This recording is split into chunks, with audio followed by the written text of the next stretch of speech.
Assalamualaikum warahmatullahi wabarakatuh. Perkenalkan, nama saya Najwa Kotunada Anastasia dari kelas Kimia B dengan NIM 210603110057. Di sini saya akan mempresentasikan hasil resum saya dari video 1 sampai 4 mata kuliah Kimia Dasar 2. Topik pembahasan kali ini yang pertama yaitu ada asam basa, yang kedua larutan penyangga atau buffer, yang ketiga keseimbangan larutan, dan pembahasan terakhir terdapat ion kompleks.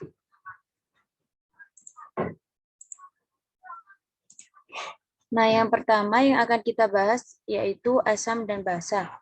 Apabila suatu senyawa dilarutkan dalam air, maka senyawa ini akan mengalami proses pelarutan dan ketika sudah terlarut, senyawa tersebut bisa memiliki sifat asam dan basa ataupun netral. Untuk mengetahui seberapa kuat sifat asamnya, yaitu dari kemampuan masing-masing senyawa untuk mendonorkan proton. Semakin kuat atau semakin suka suatu senyawa mendonorkan proton, maka kekuatan asamnya semakin tinggi. Selain itu, kekuatan asam juga dipengaruhi oleh pelarutnya, suhu, dan struktur molekulnya. Kekuatan asam berdasarkan struktur molekulnya yaitu yang pertama non-logam hibrida. Non-logam hibrida yaitu senyawa biner yang tersusun atas atom hidrogen dan unsur non-logam. Ada dua faktor yang menentukan bagaimana proton H+ dapat dengan mudah dilepaskan.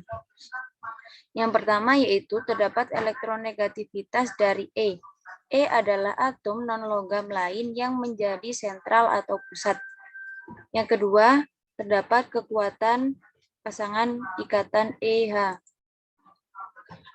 Elektronegativitas E adalah sifat di mana kemampuan suatu unsur menarik elektron peningkatan elektronegativitas. Meningkatkan keasaman jadi apabila elektronegativitas dari suatu unsur atau meningkatkan, maka senyawa meningkat. Maka tingkat keasamannya pun meningkat.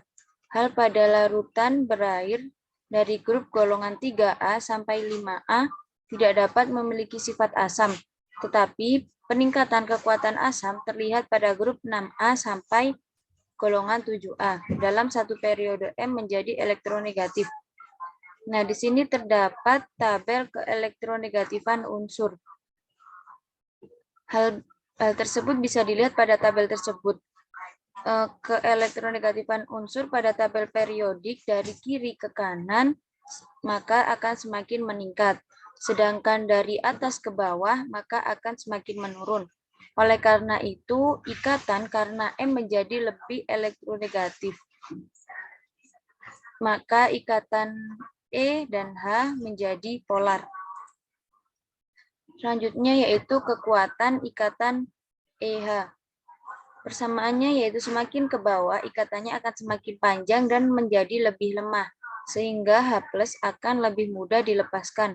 Seperti pada contoh asam hidrolik, yaitu HF lebih kecil daripada HCl, HCl lebih kecil daripada HBr, dan HBr lebih kecil daripada HIK. Selanjutnya yaitu terdapat oksoacid, yaitu semacam senyawa yang terdiri dari atom hidrogen, oksigen, dan elemen. Semua oksoacid atom H-nya akan berikatan dengan atom O. Panjang ikatan tidak jadi penentuan kekuatan asam. Di sini terdapat dua faktor yang menentukan kekuatan asam suatu senyawa oksoacid. Yang pertama yaitu terdapat elektronegatifan atom pusat, dan yang kedua yaitu jumlah atom O di sekitar E. Di sini terdapat oksoacid dengan jumlah atom O yang sama. Persamaannya yaitu semakin meningkat keelektronegatifan E, maka kepolaran OH semakin meningkat, yang mengakibatkan atom H+ mudah untuk terlepas. Contohnya yaitu dihipolause acid, di mana E adalah atom hidrogen.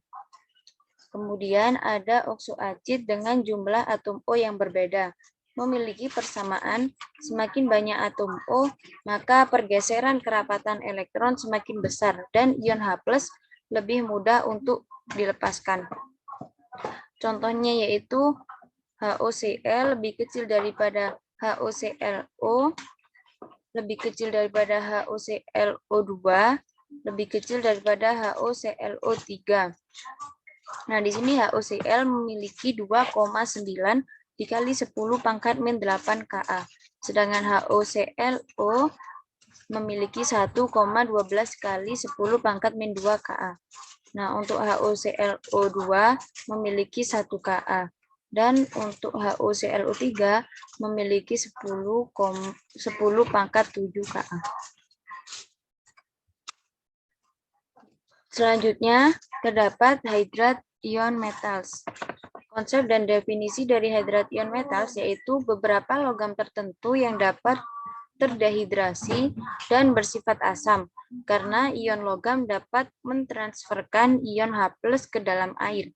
Contohnya yaitu metal nitrat atau MnO3 yang dilarutkan ke dalam air.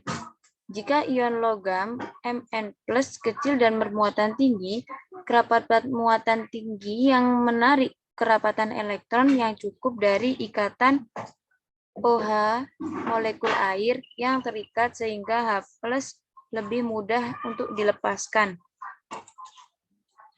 Selanjutnya yaitu terdapat asidik basic atau amfoterik. Oksida adalah senyawa kimia yang mengandung setidaknya satu atom oksigen dan unsur yang lain. Selanjutnya, oksida dapat diklasifikasikan menjadi asam, basa, dan amfotrik. Di sini ada oksida asam. Oksida asam adalah oksida yang bereaksi dengan air, kemudian membentuk asam. Oksida non-logam mempunyai bilangan oksidasi tinggi. Contohnya yaitu N2O5, SO3, dan Cl2O7. Non-logam oksida juga memiliki bilangan biloks yang kecil sehingga kekuatan asam lemah. Contohnya CO dan NO. Selanjutnya terdapat basa oksidasi. Basa oksidasi adalah suatu oksida yang bereaksi dengan air lalu membentuk basa. Semua oksida logam alkali dan alkali tanah adalah basa, terkecuali dengan senyawa BeO. Selanjutnya, tidak ada oksida non-logam yang diketahui sifat dasarnya. Oksida basa bereaksi dengan air membentuk logam hidroksida, yaitu BaO plus H2O menjadi BaO-OH2.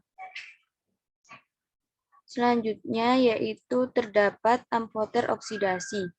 Oksida yang bisa bertindak sebagai asam atau basa dalam reaksi untuk menghasilkan garam dan air.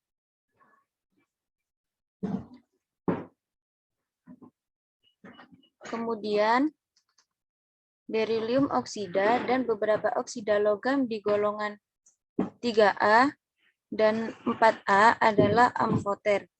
Tergantung kepada kondisi reaksi amfoter dapat bertindak sebagai oksida asam atau oksida basa.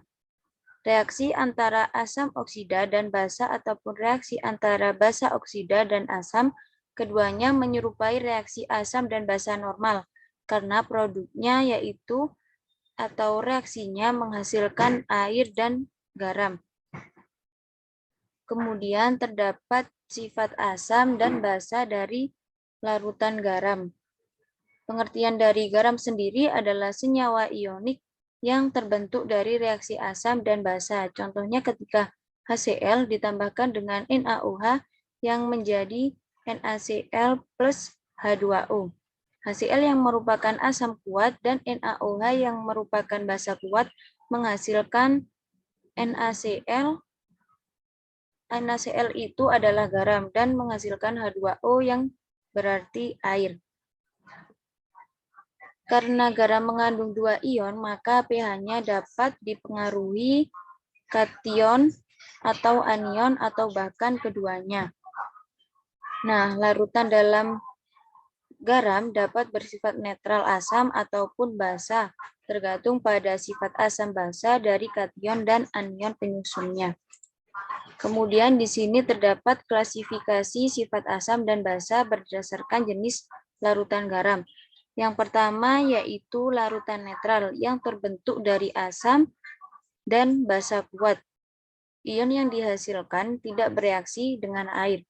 Yang kedua yaitu larutan asam. Larutan yang dibentuk dari basa kuat dan asam lemah, yang hasilnya menghasilkan anion yang tidak reaktif. Larutan yang ketiga yaitu larutan amfiprotik, yang terbentuk dari asam poliprotik dan basa kuat. Keasamannya diukur dengan Ka dan Kb. Yang keempat yaitu terdapat larutan basa. Larutan basa yaitu larutan yang terbentuk dari asam lemah dan basa kuat. Larutan basa menghasilkan kation yang tidak reaktif. Dan yang terakhir atau yang kelima terdapat larutan garam dari larutan asam anion dan basa lemah anion. Larutan ini dibuat dari asam lemah dan basa lemah. Keasamannya dipengaruhi nilai Ka dan Kb. Selanjutnya yaitu larutan penyangga atau buffer. Larutan penyangga atau buffer adalah larutan yang pH-nya tidak berubah sama sekali jika ditambahkan air, atau larutan yang dapat mempertahankan pH dengan adanya penambahan sedikit asam basa dan basa kuat. Nah, larutan penyangga biasanya dibuat dari asam atau basa lemah dengan konjugasinya.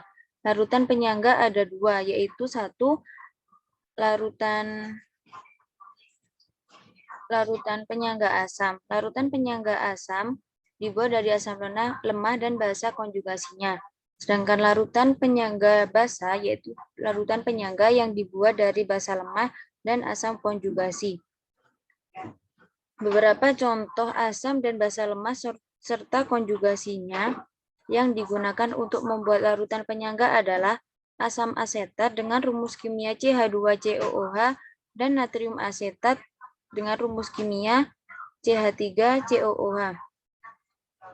Contoh yang kedua yaitu asam fosfat atau H3PO4 dan kalium fosfat atau KH2PO3.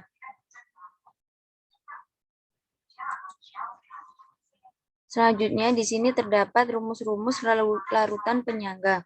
Rumus yang pertama yaitu rumus larutan penyangga basa. Bisa dicari dengan rumus konsentrasi OH- sama dengan Kb dikali Nb per NaK. Untuk rumus yang kedua yaitu rumus larutan penyangga asam. Bisa dicari dengan konsentrasi H+ sama dengan Ka dikali Na per Nbk. Nah, di sini terdapat proses bekerjanya larutan penyangga basa. Di dalam larutan penyangga terdapat asam atau basa serta asam konjugasi atau basa konjugasi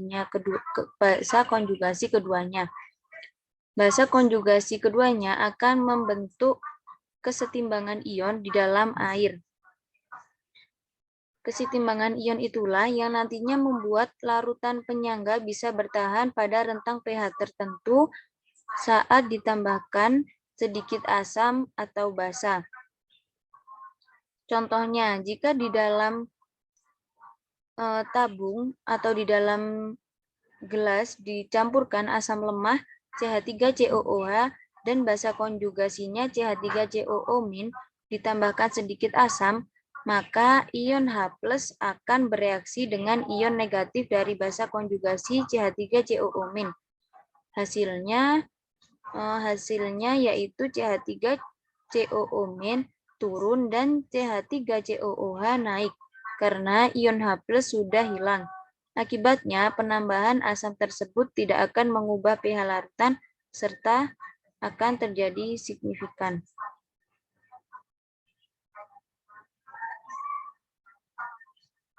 Selanjutnya di sini terdapat persamaan Henderson-Hasselbalch. Untuk setiap asam lemah, persamaan diasosiasi dan Ka adalah CH3COOH menjadi CH3COO- plus H+.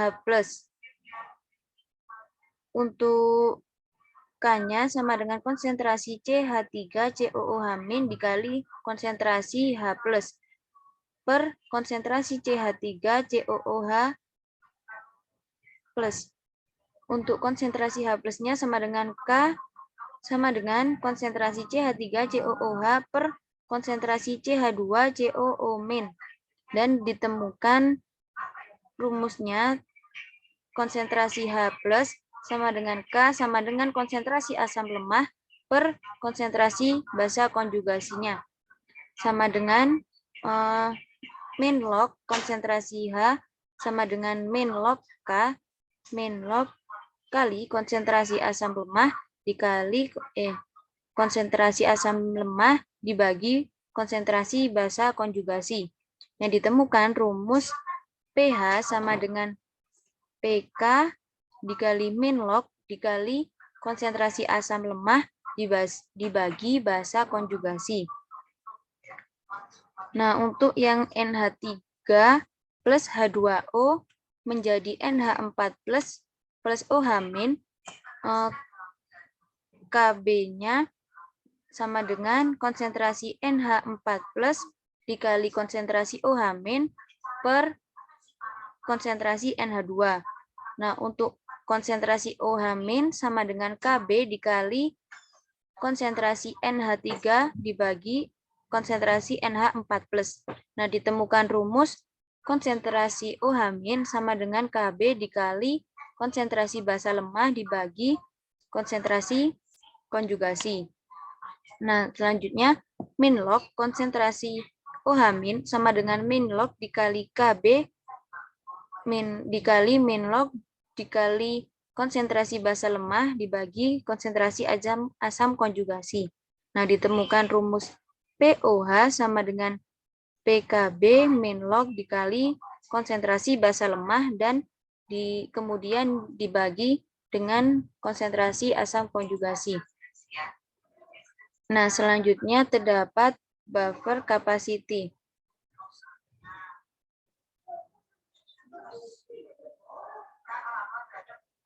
Buffer capacity adalah kemampuan buffer dalam menjaga pH-nya. Nah, faktor yang mempengaruhi buffer capacity adalah absolute dan relative concentration. pH larutan penyangga tidak tergantung pada kapasitasnya. Kapasitas larutan penyangga tergantung pada konsentrasi komponen, baik konsentrasi dalam absolut dan relatif. Dalam konsentrasi absolut pekat atau konsentrasi larutan penyangga, maka semakin besar kapasitasnya. Sedangkan dalam konsentrasi relatif, semakin dekat nilai konsentrasi satu sama lain, maka semakin besar kapasitasnya. Larutan penyangga mempunyai kapasitas tertinggi saat konsentrasi komponen sama atau konsentrasi amin per konsentrasi Ha sama dengan 1. Larutan penyangga yang pH-nya sama atau mendekati pKa komponen asamnya memiliki kapasitas terbesar untuk konsentrasi tertentu.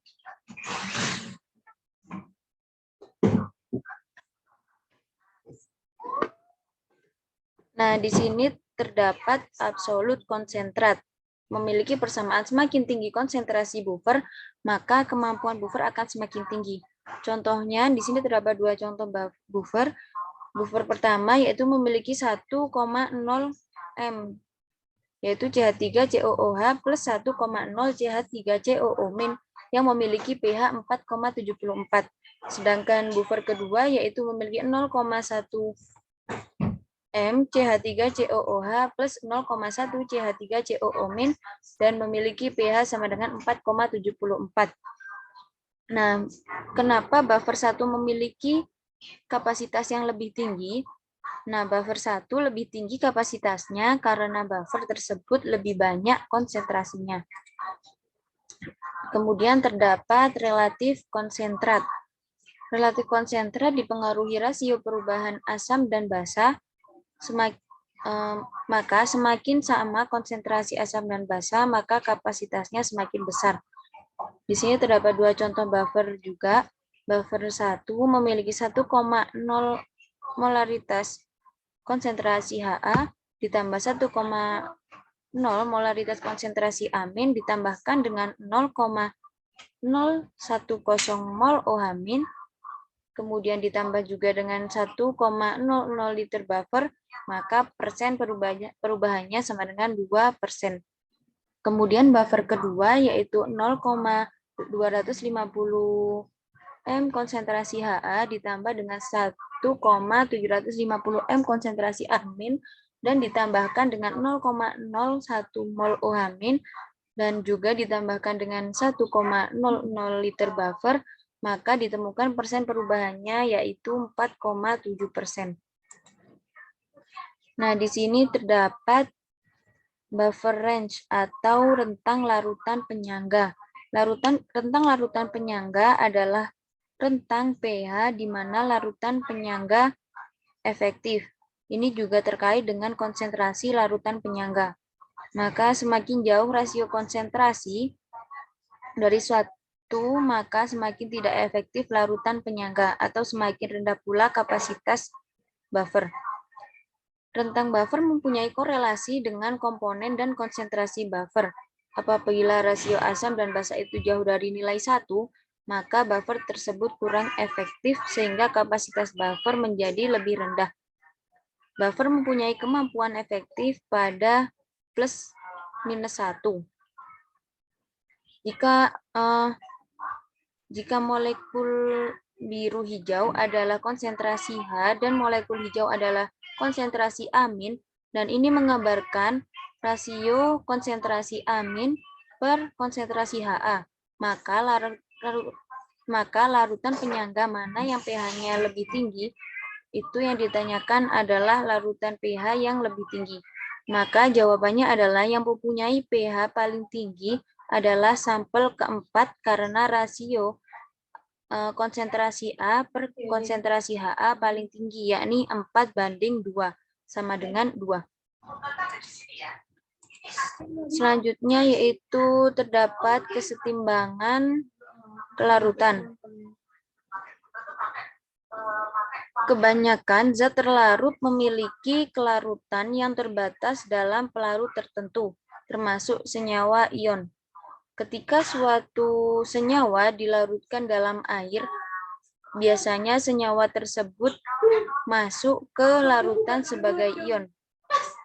Ketika senyawa ionik yang sedikit larut dilarutkan dalam air, maka terjadi kesetimbangan antara senyawa padat dan ion dalam larutan jenuh. Nah, ketika dilebihkan senyawa ionik, maka yang sedikit larut dicampur dengan air terjadi kesetimbangan antara senyawa. Kemudian beberapa senyawa ion sedikit larut dalam suatu pelarut atau insoluble, maka senyawa tersebut akan mencapai kesetimbangan dengan sedikit zat terlarut. Pada keadaan kesetimbangan, berapapun banyak zat yang dilarutkan, konsentrasi ion-ion tetap konstan. Nah, selanjutnya yaitu terdapat the ion product expression atau QSP. Di dalam air, senyawa ion membentuk ion sebagai produk. Q atau produk ion mewakili konsentrasi molar dari bentuk ion yang dipangkatkan dengan koefisien stoikimetrinya. Contohnya yaitu larutan jenuh dari timbal 2 fluorida, yaitu PbF2 yang direaksikan menjadi Pb2 plus 2F. Untuk setiap sistem kesetimbangan, kita dapat menuliskan hasil bagi reaksi QC sama dengan konsentrasi Pb2 plus dikali konsentrasi F-2 per konsentrasi PbF2.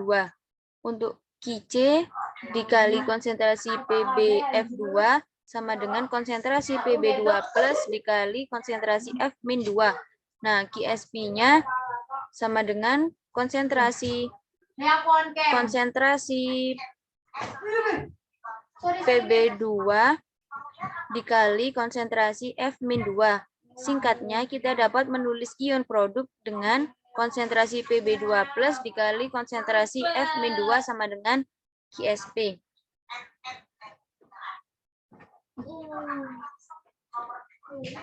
Selanjutnya yaitu terdapat ketika larutan jenuh, nilai numerik dari QSP mencapai nilai konstanta yang disebut konstanta hasil kali kelarutan, yaitu QSP sama dengan konsentrasi Pb2 plus dikali konsentrasi F- sama dengan KSP. Nah, hasil dari kelarutan atau konstanta hasil kelarutan adalah hasil kali konsentrasi molar ion-ion dalam larutan jenuh. Dipangkatkan dengan pangkat yang sesuai. Nah, secara umum, konstanta hasil kali atau KSP adalah konstanta kesetimbangan untuk kesetimbangan kelarutan senyawa ionik yang lebih sedikit. Nah, KSP hanya bergantung pada suhu, bukan pada konsentrasi ion individu. Nah, berdasarkan aturan kelarutan, AgCl tidak dapat larut, tetapi jika beberapa AgCl pada ditempatkan dalam air, jumlah yang sangat kecil akan terlarut. Nah, konstanta kesetimbangan untuk larutan AgCl ini disebut konstanta hasil kesetimbangan dari AgCl yang ditulis dengan KSP sama dengan konsentrasi Ag plus dikali konsentrasi Cl-. Selanjutnya yaitu perhitungan yang melibatkan KSP. Salah satu cara untuk menentukan nilai KSP adalah untuk garam adalah mengukur kelarutannya. Hal ini berguna untuk menyatakan garam sebagai kelarutan molar yang sama dengan jumlah mol garam yang dilarutkan dalam 1 liter larutan jenuhnya. Kelarutan molar dapat digunakan untuk menghitung KSP. Berapa banyak garam yang diperlukan untuk memberikan larutan jenuh dalam sejumlah larutan tertentu. Asumsinya adalah semua garam yang larut 100% terdisosiasi menjadi ion yang tersirat dalam rumus garam. Selanjutnya yaitu terdapat efek ion yang sama. Nah, pertimbangkan jika kita ingin mengetahui kelarutan kalsium oksalat dalam larutan kalsium klorida. Efeknya adalah kalsium oksalat kurang larut jika dibandingkan ketika kalsium oksalat dilarutkan ke dalam air.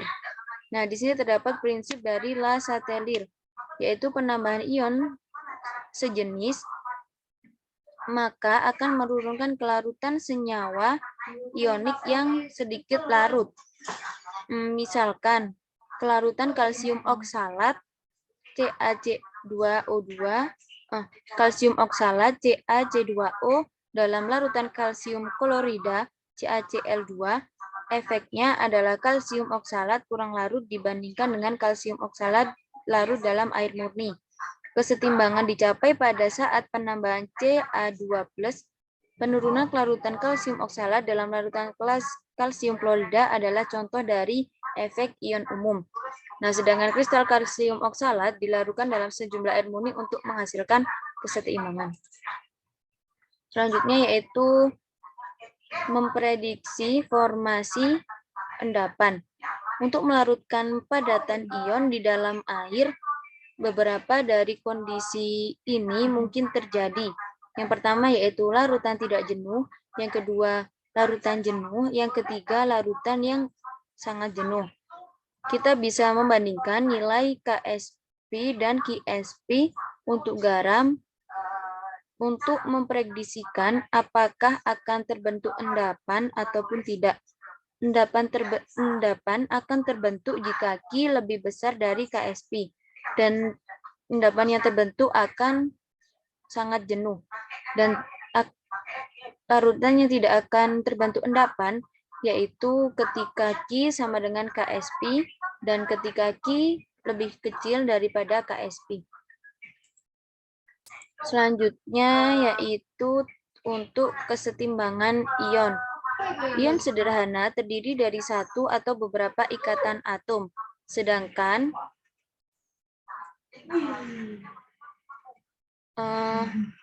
ion kompleks adalah terdiri atas ion logam pusat yang terikat secara kovalen dengan dua atau lebih anion atau molekul yang disebut ligan. Beberapa contoh ligan ionik adalah ion hidroksida, klorida, dan sianida. Beberapa ligan molekuler adalah air, karbon monoksida, dan amonia. Contoh ion kompleks adalah Cr, NH3, 6⁻3.